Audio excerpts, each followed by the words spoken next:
السلام عليكم ورحمة الله. ازيكم حبايبي؟ عاملين ايه؟ النهاردة ان شاء الله جايه لكم بعجينة طعمية بقى جبارة. هتحسي ان انتي بتاكلي كفتة بكل اسرار المطاعم. طعمها حلوة جدا جدا والله، وريحتها تحفة بجد، وعمرها ما هتفك منك ابدا في الزيت. شايفين الجمال بقى؟ شايفين اللون الذهبي؟ والله الكاميرا ظلمها.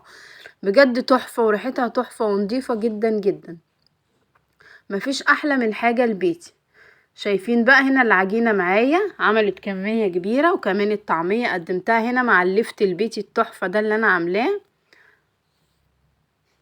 وكمان مع طماطم بقى مع فول زي ما تحبي. ما تنسوش بقى تعملوا لايك للفيديو، ولو انتوا اول مرة تشوفوني اشتركوا في القناة وفعلوا الجرس عشان يوصل لكم كل جديد ليه.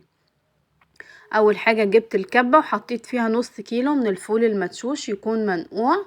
انا نقعته من بالليل، يعني نقعته حوالي 12 ساعة. تمام. حطيت عليه الخضرة بقى وحوالي راس توم كده. تمام. الخضرة عبارة عن شبت وكزبرة وبقدونس، ما تكتريش خضرة خالص. انا واخدة يعتبر حزمة من التلاتة، يعني كل نوع خدت منه عودين كده، عملوا لي حزمة، يعني هي حزمة خضرة واحدة مشكلة. لو كترتي الخضرة العجينة بتسود منك وبتكون مش حلوة خالص. تمام. وما بتيجي تقلي الطعمية كده بتحسي انها غامقة. حطيت هنا بصل اخضر علشان انا ما كانش عندي كرات، فاستكفيت بالبصل، منه بصل اخضر ومنه كرات. تمام. فانا ما حطيتش بصل عادي لان برضو البصل بيخلي العجينة تغمق. تمام. جبت هنا معايا رغيف عيش، خدت نصه وبوشته في مية بالشكل ده، وبعد كده هحطه عليها. انا هنا مش هحط مية، هستكفي بالمية اللي موجودة في العيش، ودي تكة من اسرار المطاعم الكبيرة. تمام. انا جايبالكوا السر ده من المطعم يا جماعة، ده عيش شامي. تمام. حطيت نص رغيف بالشكل ده، نقعته وحطيته. الطعمية عمرها ما هتفك منك، وهتبقى هشة جدا، والعجينة بتاعتك هتبقى ناعمة خالص خالص زي اللي بتجيبيها من المطعم، واحلى بكتير جدا. هفرمها كويس جدا جدا بالشكل اللي انتوا شايفينه ده. لو انت بتفرمي حسيتي انها محتاجة شوية مية، ممكن تضيفي على النص كيلو الفول ده ربع كوباية من المية. انا هنا ما ضفتش علشان العيش كان شارب شوية من المية، يعني تقريبا ربع كوباية زي ما قلت. لكن لو مش هتضيفي تكة العيش دي فحطي ربع كوباية من المية بس على نص كيلو الفول يا جماعة. شايفين لونها بقى فاتحة ازاي؟ علشان انا ما كترتش خضرة. الشوية اللي هتبلهم دول هم دول اللي هقليهم. وهنا في تكة مهمة جدا، اضربي بقى بالمضرب اليدوي بالشكل ده علشان هتخليها لك هشة جدا وتعمل لك فوليوم كده. مش هنحتاج نحط بيكنج صودا ولا بيكنج باودر ولا اي حاجة خالص. انا هنا حطيت توابل على الجزء اللي انا هقليه. تمام. حطيت له ملح وفلفل وكزبرة وكمون، بس كده. الجزء التاني شايفين لونها فاتحة ازاي وجميلة جدا وناعمة وحلوة قوي. هحطه بقى في الاكياس، وده اللي انا هفرزه. عمل معايا هنا حوالي 5 اكياس كبار.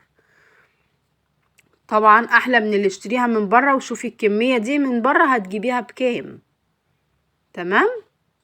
هنبدأ نحمر بقى بالشكل ده. انا هنا بحب احمرها كده بالمعلقة، ما بحبش اعملها بايدي ولا حاجة. بنزلها بطرف المعلقة بتطلع مدورة وجميلة زي ما هتشوفوها معايا. عايزة اقول لكم طعمها حلوة جدا. ما تنسوش حركة المضرب دي بتخليها تعمل فوليوم كده، وبتكون هشة جدا زي بتاعة المطعم بالظبط. لو عندك مضرب كهرباء اعملي برضو الكمية كلها يكون احسن. ما عندكيش مضرب كهرباء هنستخدم المضرب اليدوي زي ما انا عملت، مفيش اي مشكلة. عايزة اقول لكم الطعمية نافشة جدا وهشة وتجنن، ريحتها حلوة قوي قوي، كأن والله العظيم يا بنات بتاكلي كفتة بجد. عايزاكم تجربوها وتقولوا لي رأيكم. مستنيه ارائكم بقى في التعليقات. شايفين الجمال بقى؟ الله على الجمال، الله على الجمال، بجد تحفة. جربوها وقولوا لي رأيكم يا حبايب قلبي. شايفين واخده لون الذهبي ازاي؟ بجد بجد الكاميرا ظلمها جدا. هنا الاضاءة عندي مش قوية قوي، علشان كده هتلاقوا اللون اتغير شوية، علشان هنا تحت المطبخ. تمام.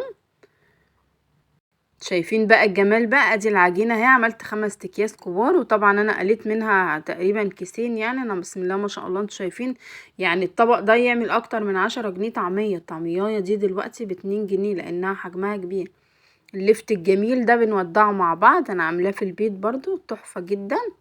قطعت بقى شرايح طماطم، تقدري بقى تعملي شوية بتنجان مخلل، جرجير، زي ما تحبي. والله يا جماعة تنفع فطار وغدا وعشاء وسحور وفي اي وقت، بجد جميلة جدا. قطعت معاها خس، شايفين بقى هشة ازاي ومنفوخة وحلوة جدا ما شاء الله، بجد تحفة.